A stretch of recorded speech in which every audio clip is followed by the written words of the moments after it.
My name is Oshun the Great, and welcome to my beautiful channel. Now, today I wanted to touch on a topic that is very true for me in this very point in my life, in the situation I am in. Some of you guys may know that I'm very vulnerable about my life. I don't really care. I'm very transparent because I'm aware that other people may be going through similar situations, and I understand up and down cycles. Just because you're down now doesn't mean the come up won't be great. And just because you're down doesn't mean you're unworthy. So I express my so fuck it. So part of some of you guys may already know that I moved in with the guy that I thought was my soulmate, but it turns out obviously we didn't know each other well enough at all. So I don't know, that was a mess up there. But turns out that we didn't feel the same way. We have very different viewpoints, and a lot of hurtful things went down, and still even now there's a lot of pain on my part, and maybe on the other person's part too. But obviously we're having a hard time making amends and things like that. And ultimately, this situation, because I still have to live with this person, coexist with this person until I can get on my feet and back on my own independent journey.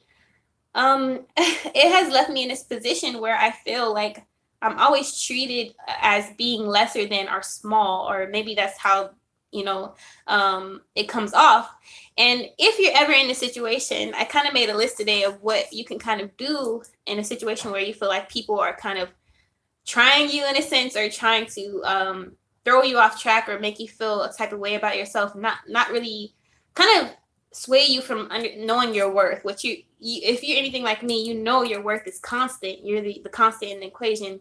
And before I came in the situation, I love myself a damn lot. I love myself to the point where I knew I still know that I'm beautiful. um I'm worthy. I know what people will and won't do for me. I know when I'm being treated lesser than, and I know what I do deserve, and I still do know that, and that's what keeps me going.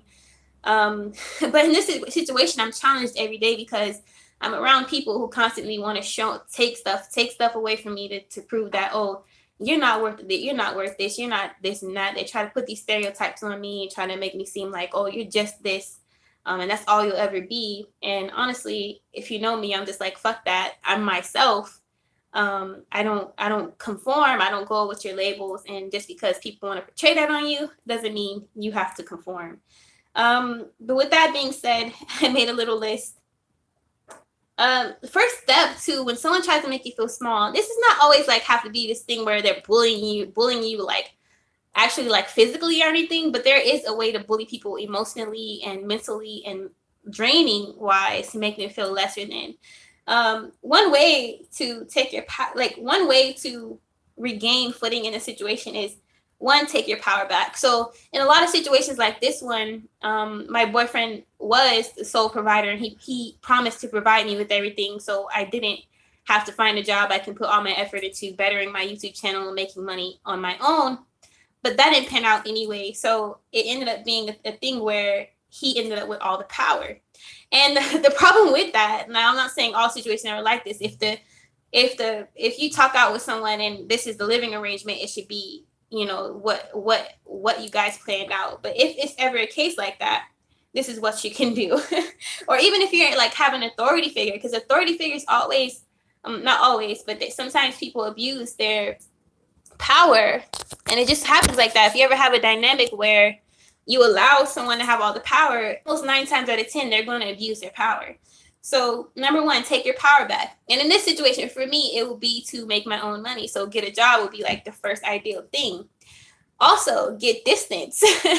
And it depends on your own circumstance, whatever taking your power back means to you. But these are just examples. So distance for me is like you have to distance yourself from the negative source, or distance yourself from, like, if you're with someone and you both charge each other negatively or rub each other the wrong way, you don't even want to be in each other's way. So like you just want to like be on the terms where it's like, hey, okay, bye, this is my update kind of thing. That's if you're especially living with someone. But in any situation, you have to get your power back. So it's literally you have to regain independence or distance. For some people, it might be, if it's too bad, like trying to change classes, trying to get a new, different set of friends, or whatever the case may be. It's really, you got to sit with yourself and really think like, okay, why do I feel powerless in this situation? Do what you want. So your life isn't owed to anyone. So like people in power who misuse their power and try to make people feel small, is like they only do that because you're in their environment. So if you start getting away and distancing yourself, they lose their power. So in this situation, it means you would go out and date people. And honestly, you want to be respectful. You don't want to be in like people's house and shit and all that stuff with it. If you agreed, like, okay, this is my plan and all that stuff. But you would just try to get your mind off this person and give them as least power as possible. So you don't be, where they can find you to always belittle you or to work on their terms. You start doing your own shit your own way. And while you're progressing, things like that. Number 2 is regain inner focus and self-love. Love yourself anyway and unconditionally. So, regain inner focus. What I mean by that is like, chances are in situations like this, when we let people belittle us or get to us for trying to make us feel small, we're focusing too much of our time and attention on them. So they're winning in a sense. But if you start focusing on yourself, like, okay, what do I need to get done today? What can I do to have more fun? What can I do to cheer myself up? And do it, then like you will feel better. Your main priority is you and how you feel and what you need to get done in your life. So number 3 is be aware and observant. It may hurt and you may feel pain. But what I mean by this is be aware and observant. Like, hold on guys, I'm trying to think of why I wrote that one actually. All right, so don't react. Like, you have to take the power away. Like, don't react. Like, just observe. Like, okay, why is this person doing this? Like, why are they trying to make me feel small? And then how can I take that power away from them? Again, it's all about taking your power back. Number 4 though is work on your future or use alchemy to turn negative to positive. So what I mean by that is like, again, regaining your focus on yourself and yourself only, and how you can get out the situation or away from that person.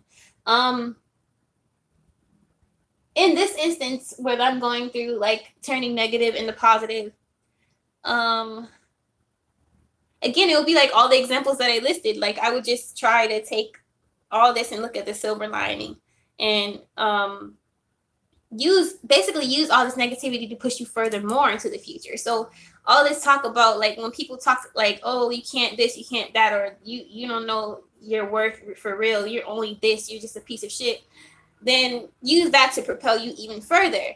And honestly, like, this has driven so many successful people, the people who say you can't, this has driven so many people to complete college, to go off to become a star, whatever the case would be. Literally use haters as your fuel. And honestly, haters don't even know that they're part of your success, depending on what type of person you are, because you can fold or you can grow. But we always want to pick growing if we understand the cycles of life and what our existence is all about. We always want to pick the path of growth, no matter how hard and strenuous and tiring and shit it is. But if something is pushing you out, you want to fall on your feet. So go the route that's always showing you where you can fall on your feet. Like, you don't want to go somewhere that's like really unknown or where you're going to be struggling even more. So like, if you, for example, your base is the most firm right now, you'll pick another firm foundation to transition from. So for me, that obvious transition is school. And because not only with that, it will provide me the income I need and the support I need to stand on my own 2 feet and for my future, of which people probably think I'm not going to be shit. But, and even like making these videos is investing in my future even now, even though a lot of people can't see it or don't want to see it, or admit that or acknowledge it. But yeah, so this is just my little input of like what to do when people make you feel small. It's just like, honestly, at the end of the day, you just can't give a fuck. And it's like, it's hard though, if you've been in a situation like this where you're romantically tied to someone or you were intimate and there were promises that weren't met. It's very hard, it's very hurtful, very painful. And especially if you got people around you that honestly hate you and that the fact that your essence and that you exist, it can be really hard to grow in those situations. But you have to water yourself, nurture yourself, and grow anyway. Because this is the main importance about self-love, is like when the world around you isn't showing you love, you have to be able to give it to yourself. And from that, you can grow from ashes and become a phoenix. And this is so many times I've grown from ashes and risen again. And honestly, that is what alchemy is all about, to be honest. And people will wonder, like, how the fuck did she make it, or did he make it out of the situation after, trying their hardest to throw stones at you? But they don't understand that throwing stones to people who are used to surviving, who've gone through worse things, they know they can survive anything. And honestly, the worse, the harsher the condition you put them under, the more they will succeed, the more they will come out on top. And that's truly what I believe at this point in my life so far. I've been through so many hard situations that I've risen from and risen above. And it's much like how there's groups that are oppressed. The funny part about that is the more that a group is oppressed, the quicker they wake up and they rise above. So it's kind of like the art of war type shit. If you know your enemy, you would play it smart. You wouldn't like throw stones and shit like that. And because that's one way for a person to just wake up and understand their reality. And a lot of times that's why you hear about people having spiritual awakening